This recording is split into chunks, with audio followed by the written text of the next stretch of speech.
Pipila ka backyard hog racers sa El Salvador City, Misamis Oriental ang nabalaka sa subling pagsaka sa mga kaso sa African Swine Fever sa Misamis Oriental. Ang detalye sa report ni James Paulo Yap.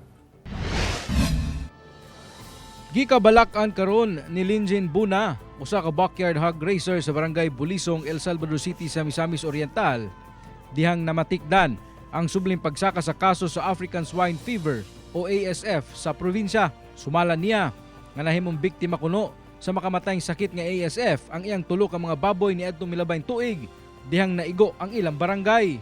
Mura bigini among gi kalingawan nga panginabuhi pod sideline. Nga karon mo nakasumi ka balaka pa ingon nga nibalik na pod ang sakit. Sa kasamtangan, adunay duha ka mga baboy si Linjin. Kinsa ang usa niini buntis pagyod.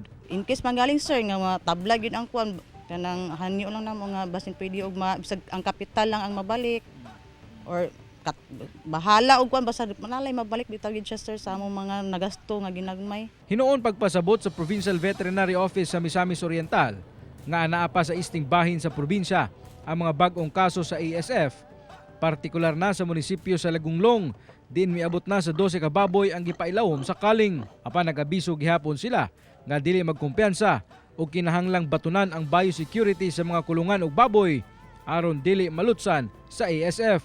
Nakatangkal, dili bisag kinsay makasulod, unya kaning yung mga komprador ang isa sa atong gitan-aw nga makatakot-takot kay bisag asa sila nga farm nga makasulod. Nagpadayon karon ang monitoring ug blood sampling sa Provincial Veterinary Office sa Misamis Oriental aron mapugnan ang pagkuyanap sa maong sakit sa baboy.